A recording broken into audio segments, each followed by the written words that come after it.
Bonjour à tous, aujourd'hui on va résumer Antigone d'Anouilh. Ah oui mais non mais moi je préfère celui sans fin, trop nul celui. Attends, ferme ta gueule, voilà c'est mieux. La pièce commence avec un prologue qui nous pose les bases du mythe pour ceux qui jouent à Doodle Jump dans le fond de la classe.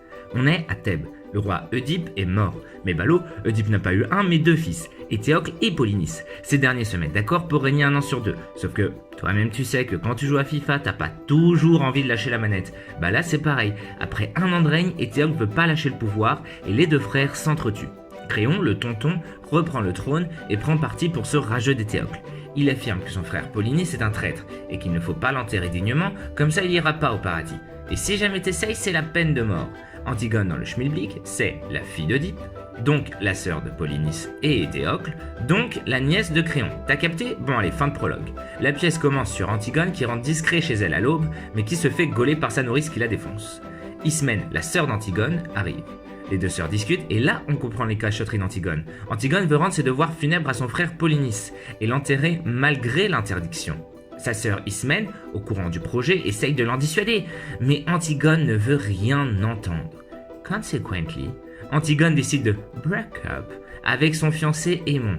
Elle l'aime, mais elle ne veut pas le déshonorer. En effet, Aémon c'est aussi le fils de tonton Créon. Donc, tu l'auras compris, Aémon c'est le cousin ch'ti d'Antigone. Allez la blague facile et allez le RC lance. Ismène revient à la charge et tente de raisonner sa sœur. Mais trop tard. La nuit dernière, Antigone ne s'enfilait pas des shots de Jet 27 et du Poppers dans le nez. Non, Antigone était partie enterrer son frère Polynice. Du moins en partie. Woi, direct après on voit Créon qui apprend par un garde au grand nez que le cadavre de Polynice a été un peu recouvert de terre. Créon, archi vénère, ordonne de renforcer la surveillance. La nuit d'après, Antigone retourne sur les lieux pour tenter de finir le boulot, mais elle se fait prendre. Elle est présentée à Créon, choquée de voir que la coupable est sa nièce. Il tente de la ramener dans le droit chemin et lui propose d'étouffer l'affaire. Bon, d'abord elle doute, parce que Créon parle bien. Mais après, le gars est super mauvais. D'abord, il avoue la vérité sur les deux frères. En fait, Créon voulait juste un bouc émissaire pour apaiser la ville de Thèbes et créer l'unité, donc il a choisi de haïr Polynice au pif. Et en plus, il vend après à Antigone la perspective d'une vie bien morne et bien chiante avec son fils Aémon. Elle craque, c'est niette. Antigone lui confirme qu'elle finira le travail de sépulture et qu'elle est prête à mourir. En vrai, en passant, elle est un peu provoque. C'en est trop pour Créon. Tu veux clams? Eh ben allez, tu vas clams. Antigone est condamnée à mort. Antigone attend sa condamnation et elle révèle ses doutes et ses angoisses de mort à un autre garde au grand pif qui s'en contrecarre et qui se plaint de ses conditions de travail alors qu'il n'est même pas français. Lol, énorme blague de droite.